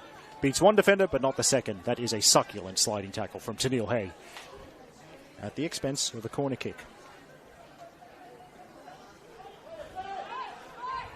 Short corner, and Macarthur haven't taken anyone to the corner flag, so Arrowsmith drives, and it's fumbled by Morrissey, a rare error from the Ram shot stopper, but her teammates are on hand to bail her out. Hard fighters for the Rams coaching staff there. Hay plays it forward.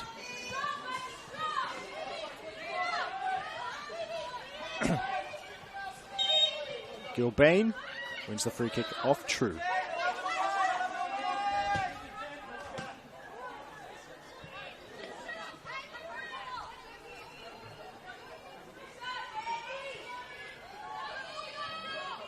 And attacking throw-in.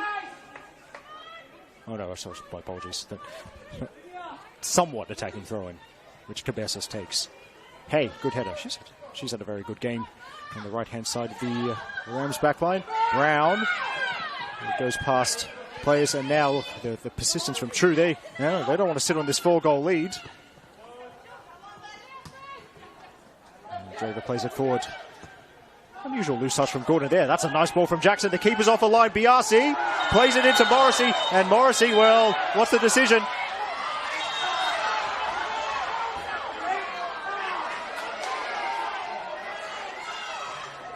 Yeah, just trying.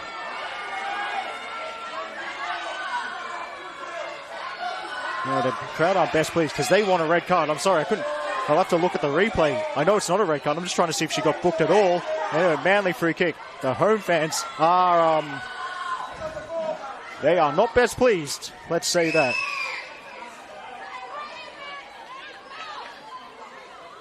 No, it zoomed in, yeah. No card. Okay. Manly free kick. So then, presumably the decision is that she didn't handball it, that it's actually for the sliding tackle on Biasi. Anyway, let's all calm down. One in the wall, Burton delivers. Decent ball, and a couple of bodies tumble. Smith.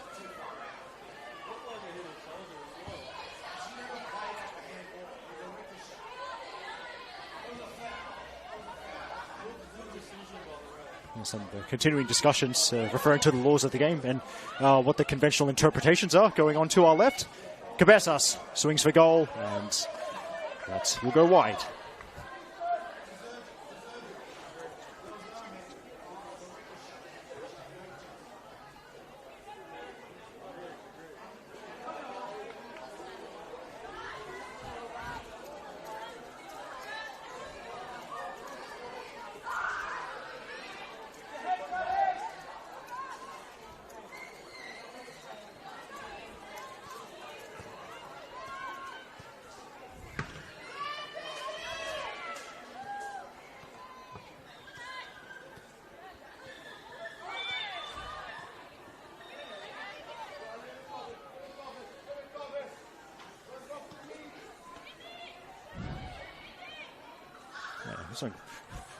I didn't recognize.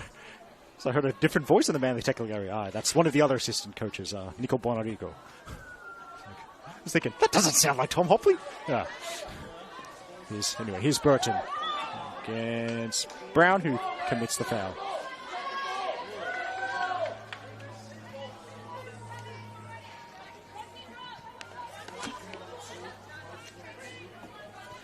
Of course, people love Team of the Week, seeing who makes that. That's posted on Monday via the official NPL New South Wales social channels. Compiled from the 3-2-1 votes. Compiled by 3-2-1 votes from Football New South Wales media across all NPL women's games for the weekend. Always interesting to see who makes the cut, as he's Smith in possession. For Gordon sends it into the deck at the far post. And some enterprising ball kid has to climb the fence. But we've got another ball quickly.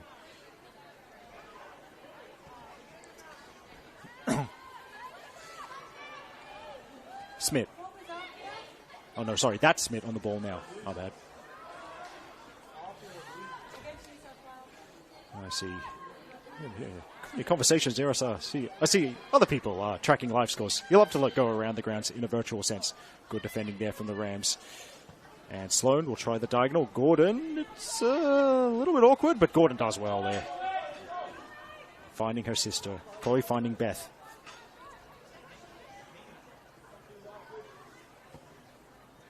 Forward to Brown. Brown. Interesting, she just left it for Breyer, but it wasn't actually anywhere near Breyer. Caceres now. And Caceres past Smith. And Caceres is dispossessed by Nicole Stewart. And then Stewart runs into Gordon and fouls Gordon.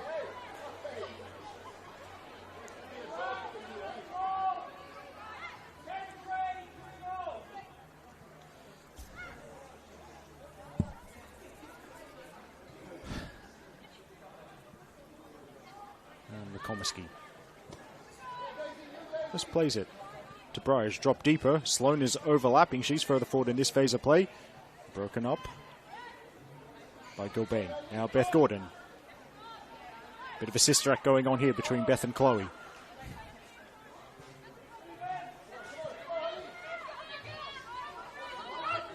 Lawball. Try to kind of put the right spin on it to drop it into Bronte True's path. Cabezas has taken it over the sideline.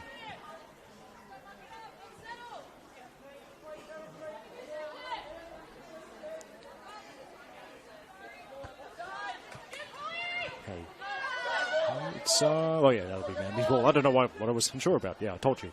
Like, as you know, my eyes are not very good. Cabezas flings it, trying to do her best Megan Campbell and get distance on the long throw. Cabezas again. Do her best Megan Campbell impersonation, that is. Caceres has stolen it. His options either side.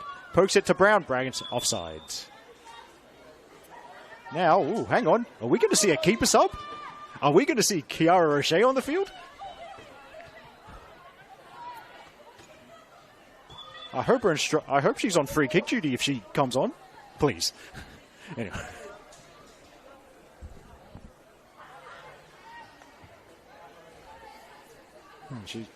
The Rams backup keeper definitely does not have a bib on.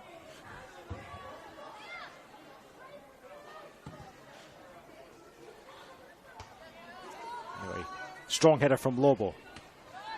And Jackson finds Biasi. Nice ball. Biasi gets it past Hay, but not past Lobo. Caceres to Hay. Walking the tightrope down the sideline. Now she's looking at her options, but they're giving her some room, and Hay is fouled by Grace Arnold. Yellow card.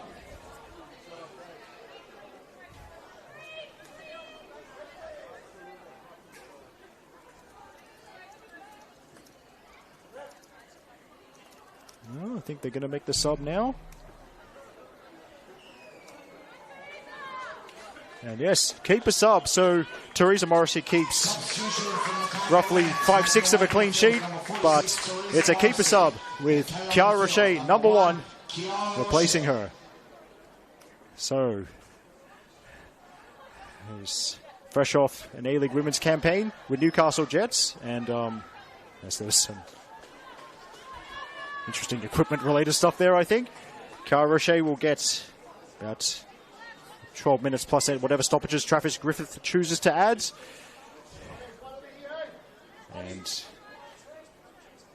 the Blacktown City legend, Kiara Roche, is going to have a run out here as Brown plays the free kick in, and it's claimed by Draver while someone is watching the YouTube stream near me, and I got really put off by the sound of my own voice.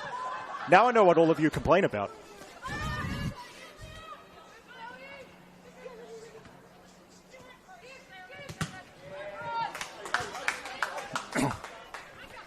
It's lucky there's not more people near that spectator who's listening to the stream and is also near me, because otherwise there would be people who'd have to hear my voice twice. And let's be honest, once is enough for most of you, isn't it?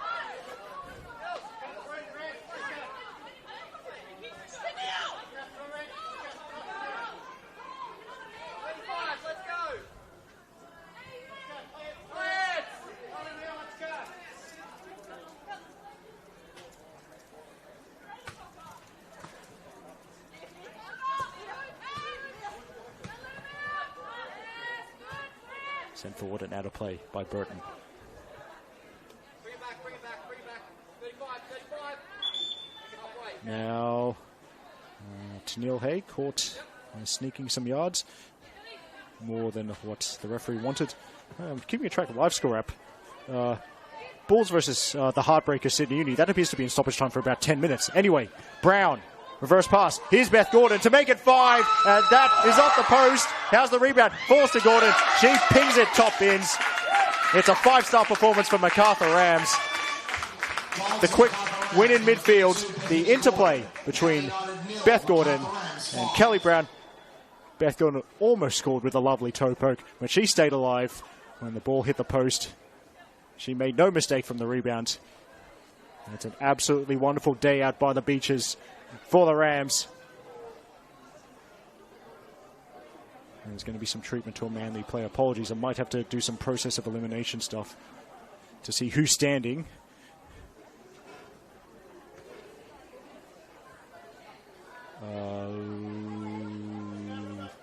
Might be Phoebe Gilbane.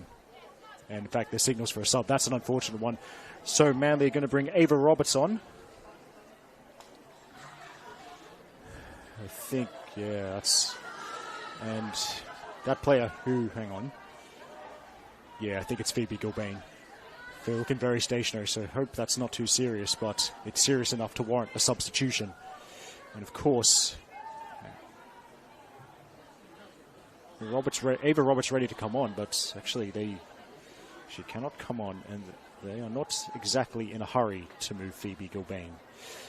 So, just go around the grounds. It is finally full-time at the absolutely frigid Northbridge Oval. The Heartbreakers, Sydney University, have defeated Bulls by 1-0, so not really the send-off of the season Trudy Simmons and Amber Lookmeyer wanted, or in fact, actually Trudy Simmons is retiring from now, but is retiring as of right now at the end of this game, but a win for the students.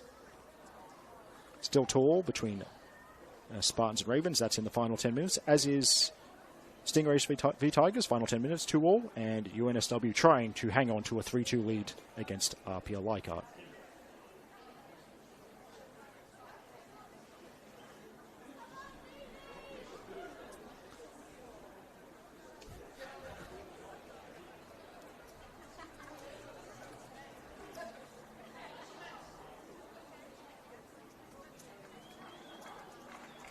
Phoebe Gilbane able to walk off with assistance. It's a tough way for her to end the game. She's replaced by Ava Roberts. I feel like that would be a straight swap, but Roberts playing at right back for the reserve grade. Roberts normally a central defender. My speculation is that they won't swap positions amongst the back four, so they'll just make it a straight swap.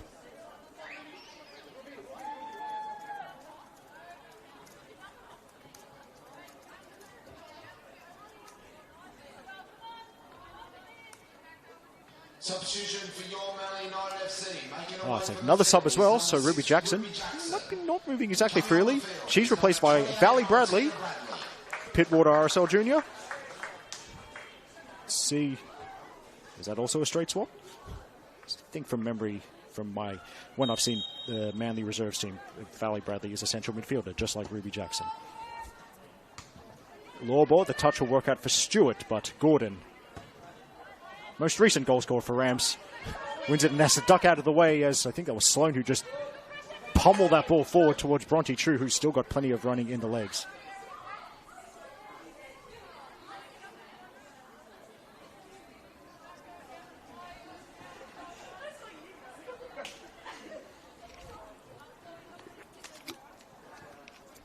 Caceres.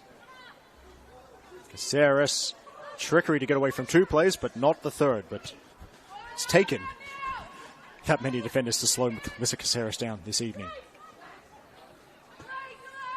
So Arrowsmith plays it forward. It's over McComiskey, and Minette is away. Test for the new Rams keeper, Kiara Roche. Minette shoots, and it's over. And you know what? Credit to Madison McComiskey. Beaten initially, but there's a lesson for the kids out there. Don't drop your head when you're beaten. Run back. And I think she got a little bit of pressure on Emily Minette there, the Rams captain.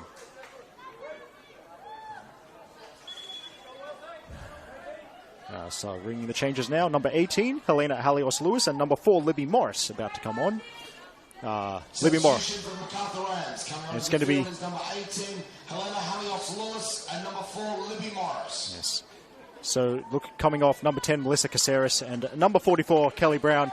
Kelly Brown, number 44, wears the same number as Lewis Hamilton, but not exactly racing off the field. And two of the Rams goal scorers get a little bit of an early mark. And hey, Libby Morris onto the field, because you know what? When it's the Macarthur Rams women's team, you can never have enough women who have played for Campbelltown City Quake or Macarthur Quake on the field. So. Making their way from the field is number 10, Melissa Caceres.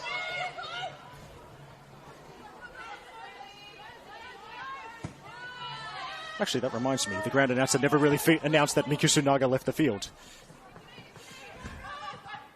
In this occasion, not as familiar with the appear as I am with one of Nahina Pori's favorite daughters, Kelly Brown.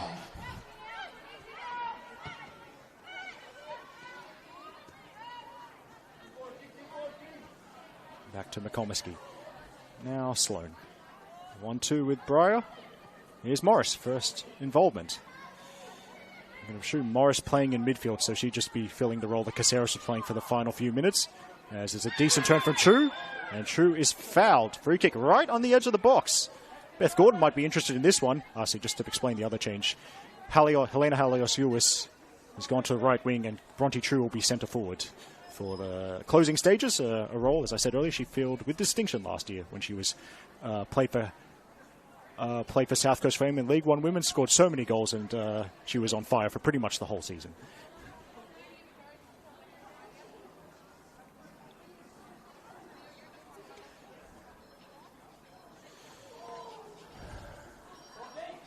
So, Breyer's a left-footed option, Beth Gordon in the right-footed option.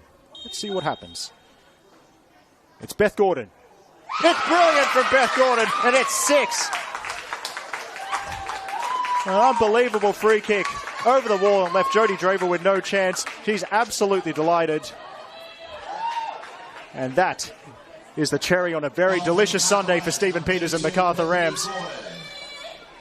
The Macarthur Rams coaching staff absolutely delighted with that one.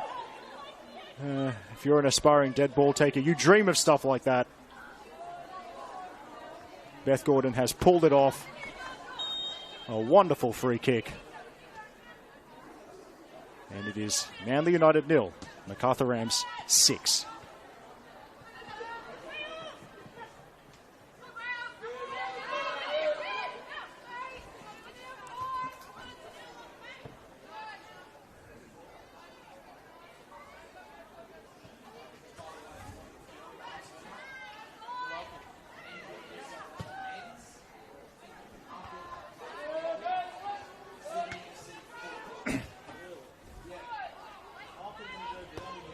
There's a long-range shot, and saved by Roche anyway. And I'm going to pay credit to the ref that he's decided to bring it back for the free kick after watching Chiara Roche and that acrobatic save. See, she's not just a good free kick taker. In fact, no, there's not much time, but Chiara Roche, now that Beth Gordon has scored, maybe Chiara Roche might try and take the next one.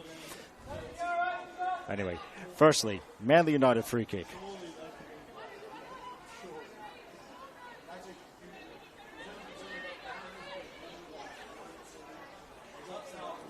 Leah Burton on dead ball duty. She's taking the corners today.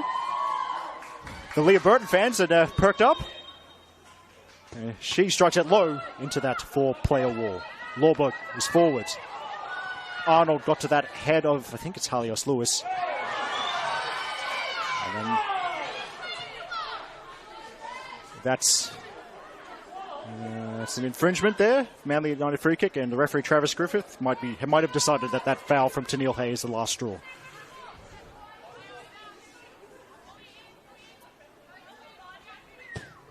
Burton delivers over Minette. Sloan with the header, and Beth Gordon, who's now on a hat trick, by the way.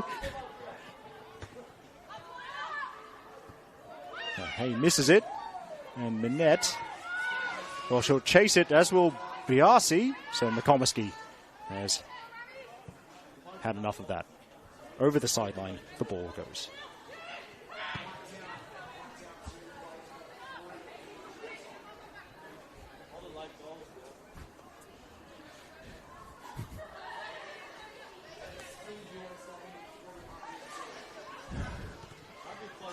Now, no, wait, hang on. Corner kick, yes. I was waiting for the assistant. I feel like that's... Yeah, well, actually, the refs, I believe, are mic'd up, so even though the flag wasn't raised, at least initially, I'm going to give credit to the assistant on the far side, Blake Eastwood, for signalling that. Not a second to lose for Manly. They want a goal at least, and it's decent. Cabezas just got just a little bit out of heading reach. And they survive. Macarthur almost have that clean sheet. Well, just thinking of games between, shall we say, the Macarthur region and the Northern Beaches. It's a similar scoreline to a Futsal Premier League semi-final I watched last summer between Macarthur Quake and UTS Northside. Anyway.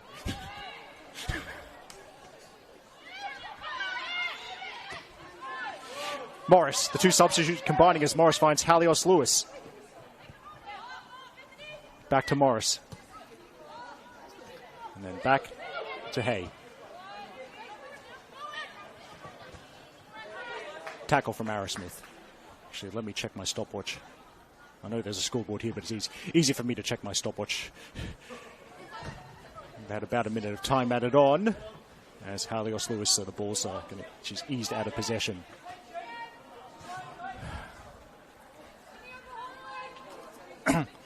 Now, just quickly, might do a shout out for next weekend's games in the NPL Women's New South Wales competition in the streams.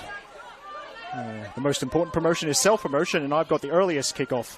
I'm calling the earliest kickoff on Sunday the 18th, 4 p.m. from North Parramatta Recreation Area, Northern Tigers versus the University of New South Wales and their star mid-season signing, Abby Lemon. Cabezas delivers, and that will be cleared by Lobor. 4:45 p.m. in 7 days' time from Valentine Sports Park, Football New South Wales Institute versus the Blacktown Spartans. And superstar photographer Damien Briggs will be in attendance there.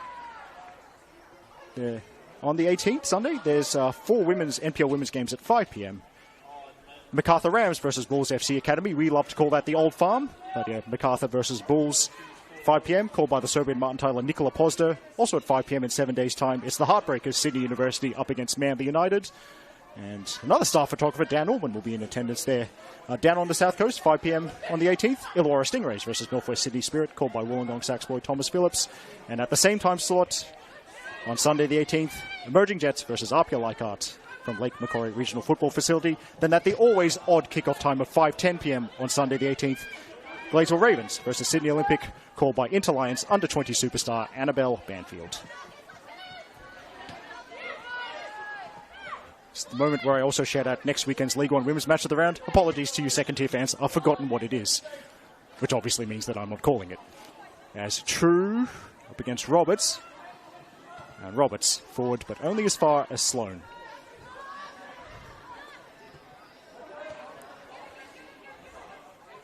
Well, late goal at Blacktown Football Park. Ravens have taken the lead against Blacktown Spartans. Well. There's another late goal. And the South Coast Stingrays are leading 3-2 against Northern Tigers. As the cross is delivered and out. Oh, there can't be too much more in this one.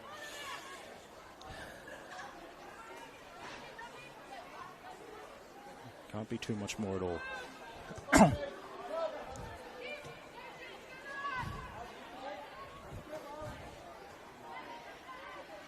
Here's Arnold. I think Ramshaw, they've been pretty persistent. They really haven't sat on the lead at any stage, apart from perhaps right now in the last couple of moments.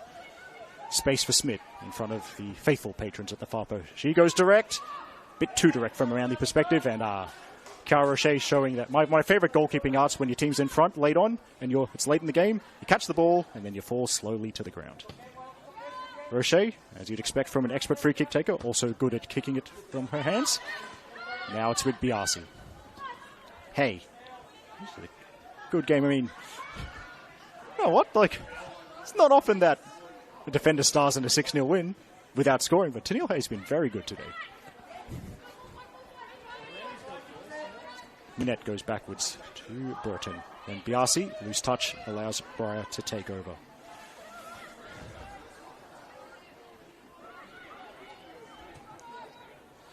Now, Roberts giving chase back to Draver. There's someone with a lot of experience in social media.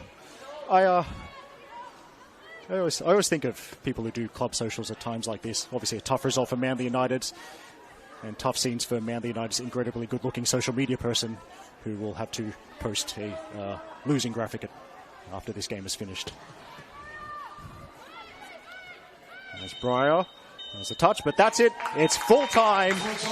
And for Macarthur Rams, it's a result as good looking as their coach Stephen Peters, because they have defeated Manly United by 6-0. Bronte True opened the scoring on 4 minutes, and it was an own goal that made it 2-0 in the 36th minute. In the 41st minute, a lovely strike from Melissa Caceres made it 3-0. In the 65th minute, Melissa Caceres showed incredible persistence to beat 4 or 5 defenders and set it up for Kelly Brown. That was 4-0. And then a Beth Gordon double made it 5 and 6-0 in the 80th minute, and then a wonderful free kick in the 87th minute. That's how we got to where we are, and the Macarthur Rams may very well be top of the table. We'll know in a few minutes. If you want to know, switch over to the stream of NSW versus RPL Leichhardt to find out if Rams have overtaken RPL in the table. But for now, on behalf of Football New South Wales and today's camera operator Raimundo, this is Eric Subihano signing off. We hope you enjoyed our coverage of NPL Women's New South Wales, and we hope to see you soon. Take care, have plenty of good vibes, great coffee, sick tattoos, razzlers, and in the week where legendary Australian hero Jack Carlson died, we hope you pay tribute to him by having as many succulent Chinese meals as you possibly can. See you next time.